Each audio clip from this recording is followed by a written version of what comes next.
कहानी के शुरुआत में हमें कार में एक लड़की को दिखाया जाता है जिसका नाम किम्बरली होता है। किम्बरली अपने कार से रियलिटी शो शूट करने के लिए वेस्ट वर्जीनिया के जंगलों में जा रही थी। उसी वक्त ये अपने मैनेजर से कॉल पर बातें भी कर रही थी जो इसे उस जगह की लोकेशन बता रहा था। कुछ दूर आगे जाने के बाद उसके सामने दो रास्ते पड़ जाते हैं जिससे वो कंफ्यूज्ड हो जाती है कि उसे अब किस रास्ते से जाना है, लेकिन मैनेजर उसे दिए हुए पेपर के जरिए एक फैक्ट्री वाले रास्ते पर चलने को कहता है जिससे वो उसी रास्ते से होता हुआ जाने लगती है। अब जैसे ही किम्बरली उस रास्ते पर चलने लगती है तब उसके मैनेजर का कॉल कट जाता है क्योंकि उसका मोबाइल में सिग्नल ही नहीं था कि तभी अचानक से कोई आदमी उसके गाड़ी से जोर से टकराता है। किम्बरली काफी घबरा जाती है और गाड़ी से उतरकर उस आदमी को देखने जाती है। किम्बरली साथ में प्रेयर कर रही होती है, काश वो मरा ना हो, और उसकी प्रेयर सफल भी होती है। वो आदमी मरा नहीं होता, उसकी सांसें चल रही थीं, लेकिन जैसे ही किम्बरली उसके पास जाती है तभी वो इंसान उसे झपट कर काट लेता है और वो आदमी उसकी होंठ को कच्चा चबा जाता है। किम्बरली दर्द से तड़प रही थी और वो वहाँ से भागने की कोशिश करती है, लेकिन तभी एक और आदमी आकर उसके सामने खड़ा हो जाता है और उसे पकड़ लेता है। और ये कोई और नहीं बल्कि थ्री फिंगर ही था। वो किम्बरली को सामने खड़ा करके उसको दो टुकड़ों में विभाजित कर देता है, जिसके बाद दोनों उसके बॉडी का एक एक पार्ट को लेकर वहाँ से जाने लगते हैं। जिसके बाद हमें रिटायर्ड कर्नल डेल मर्फी नाम के आदमी को दिखाया जाता है और यही वेस्ट वर्जीनिया के जंगलों के रियलिटी शो का होस्ट कर रहा था। उसके शो का नाम एपोकलिप्स रखा गया था। इनके टीम में 6 लोग पार्टिसिपेट किए हुए थे, जिनमें किम्बरली जो वहां पर जा तो रही थी लेकिन पहुंच नहीं सकी क्योंकि वो रास्ते में ही आदमखोरों का शिकार हो गई थी। यहाँ पर हम एक माइकल नाम के लड़के को देखते हैं जो इस शो को डील कर रहा था और वही इस शो का डायरेक्टर था। सभी लोग अब शूटिंग के लिए रेडी तो हो जाते हैं, लेकिन किम्बरली वहाँ पर नहीं थी, जिस पर माइकल सभी लोगों से कहते हुए डिसाइड करता है कि हम सभी लोग उसके बगैर ही इस शो को शूट करेंगे। और वो इस शो को दूसरे प्रोड्यूसर मारा को कहता है कि वो 6 कंटेस्टेंट बन जाए और वो जल्दी से हाँ भी कर देती है। अब ये सभी पूरे जंगल में कैमरास फिट कर देते हैं ताकि सभी लोगों पर नजर रख सके, और साथ साथ वे पार्टिसिपेंट के ऊपर भी एक कैमरा लगा देते हैं। जिसके बाद शूटिंग स्टार्ट हो जाती है। डेल लोगों को अजीबों गरीब टास्क दे देता है कि उन्हें जंगल में जाकर खाना ढूंढना है। वो उन सभी लोगों को एक एक टीम में डिवाइड कर देता है और जो इनका शो के रूल्स होते हैं वो उन्हें बता दिए जाते हैं। जिसके बाद शो को स्टार्ट कर दिया जाता है। अब यहाँ पर जो इन्होंने आरवी में कैमरा लगाया था उस फुटेज में हम नील को देखते हैं जो उस समय वो टॉयलेट कर रहा होता है कि तभी अचानक पीछे से थ्री फिंगर आता है और नील का गला काटकर उसे मौत की नींद सुला देता है। यहाँ पर हम डेल को देखते हैं जो जंगल में अपने गेम को सेटअप कर रहा होता है और जब वो अपने गाड़ी पर बैठता है तब वो देखता है कि किसी ने एक तीर से उसके गाड़ी को पंचर कर दिया था और उस पर भी कोई अपने तीर से वार करना शुरू कर देता है, लेकिन किसी तरह वो खुद को बचाता है और भागकर एक पेड़ के पीछे छुप जाता है। लेकिन तभी थ्री फिंगर अपने कुल्हाड़ी से मारने की कोशिश करता है, लेकिन डेल बच जाता है और अपने चाकू को निकालकर उसकी तरफ मारता है जो सीधा जाकर उसकी सीने में लगता है। लेकिन थ्री फिंगर को इससे कोई फर्क नहीं पड़ता कि तभी अचानक पीछे से एक और आदमखोर आता है और उसे मारकर बेहोश कर देता है। सीन शिफ्ट होता है। यहाँ पे माइकल अपने टीम को शूट कर रहा होता है और वो अपने चैनल के थ्रू दुनिया को सर्वाइवल के अलावा और भी बहुत कुछ दिखाना चाहता था, लेकिन जैक इस बात से मना कर देता है। वो कहता है कि मैं ऐसा कुछ नहीं करूंगा क्योंकि मेरी फैमिली भी इस शो को देखेगी, और यह कहकर वो वहाँ से चला जाता है। लेकिन एलिना यह मौका गंवाना नहीं चाहती थी क्योंकि वो चाहती थी कि वो इस शो में सबसे ज्यादा नजर आए, तो इसीलिए वो माइकल को लालच देती है। नीना और मारा को एक टास्क मिलता है जो टास्क यह था कि उन्हें रिवर के पास जाकर अपना टास्क को पूरा करना था, और वो ऐसा ही करती है। तेजी से भागकर रिवर के पास आ जाती है और मारा उस टास्क को पूरा करने के लिए आगे बढ़ जाती है, जिसके बाद वो उस टास्क को पूरा भी कर लेती है। लेकिन तभी वो साथ में माइकल और एलिना को भी देख लेती है और वो यह देखकर काफी टूट जाती है क्योंकि यह सब कुछ वो माइकल के लिए ही कर रही थी। वो टूट कर रोने लगती है, जिस पर नीना उसे बहुत समझाती है। एम्बर और जॉन्सी को जंगल में बारबेक्यू नजर आता है, जिसे देख उसे लगता है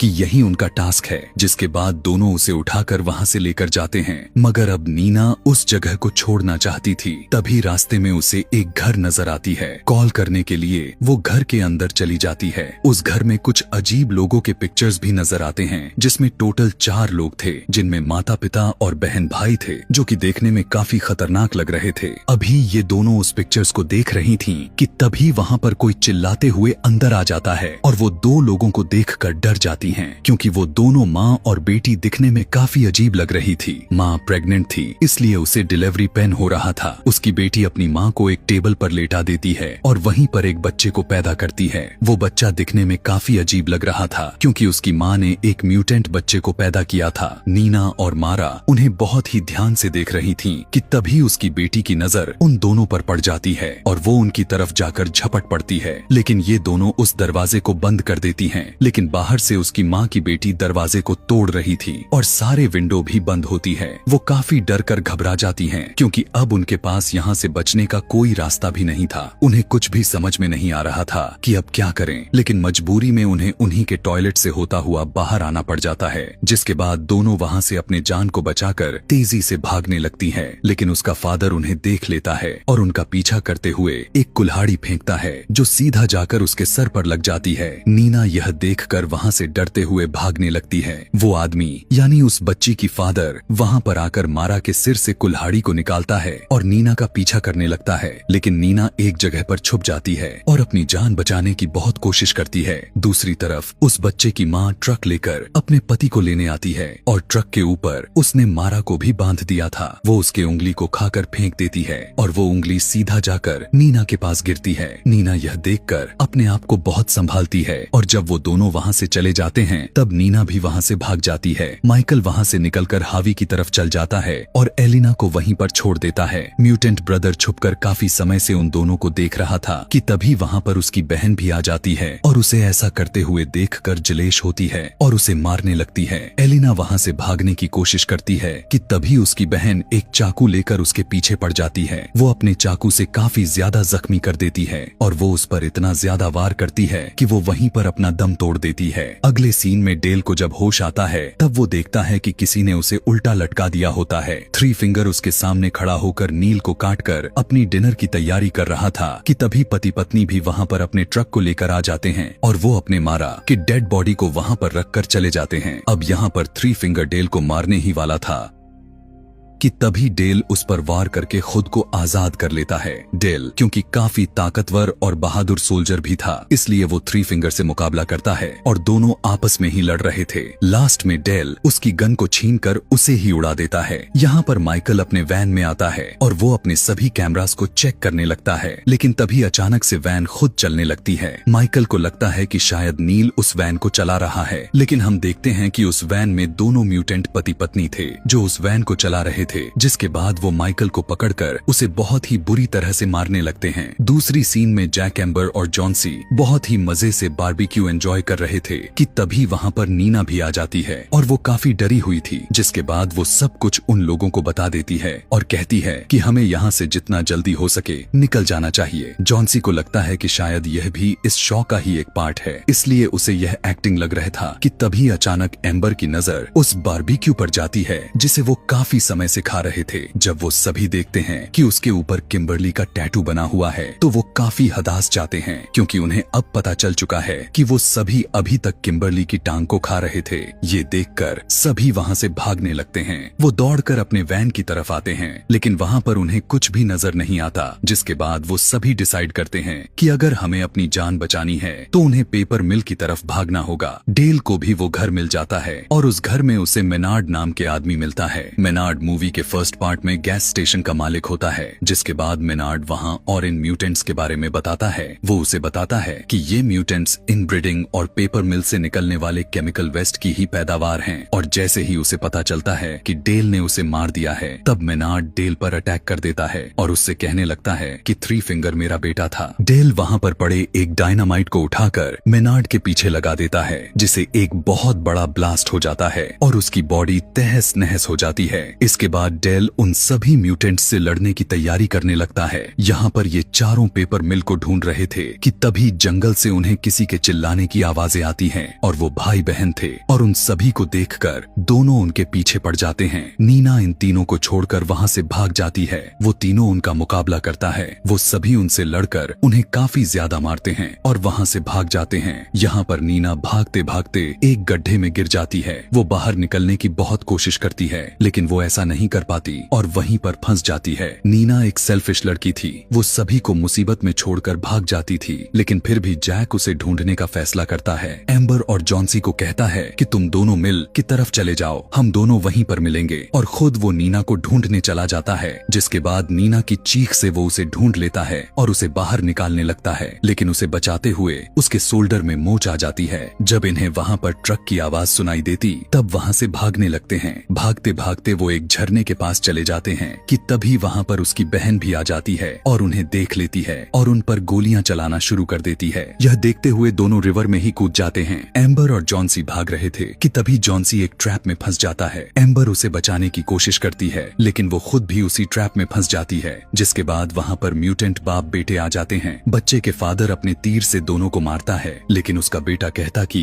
डैड मैं मारूंगा, जिस पर उसके डैड अपने बेटे को तीर दे देते हैं। जिसके बाद वो उसका बेटा एक ही तीर से उन दोनों को मार देता है। नीना और जैक बड़ी मुश्किल से पेपर फैक्ट्री की तरफ पहुंच जाते हैं और वहाँ पर एक अलमारी में उन्हें एक स्केलेटन मिलता है जो एक छोटी बच्ची का था। नीना उसे देखकर काफी डर जाती है और सोचती है कि शायद बच्ची भी इन म्यूटेंट्स से बचकर ही यहाँ पर छुप गई होगी, और इंतजार करते करते वो वहीं पर मर गई। डर की वजह से नीना वहाँ से भागने लगती है, लेकिन जैक उसे पकड़ लेता है और कहता है कि जॉन्सी और एम्बर यहाँ पर आने वाले हैं, हमें उनका वेट करना चाहिए। वहाँ पर वो दोनों देखते हैं कि विक्टिम्स की बहुत ज्यादा गाड़ियां खड़ी हुई थीं, जो तादाद में बहुत ही ज्यादा थीं, और वहाँ पर उनकी आरवी वैन भी थी जिसमें से माइकल की जोर जोर से चिल्लाने की आवाजें आ रही थीं। वो दोनों उसे बचाने के लिए आगे बढ़ते हैं। जब जैक अंदर जाता है तब वो माइकल का लाइव वीडियो देखकर दंग रह जाता है। वहाँ पर बच्चे की माँ यानी वो म्यूटेंट माइकल को बहुत ही बुरी तरह से मार देती है। यहाँ पे जैक को पता चल जाता है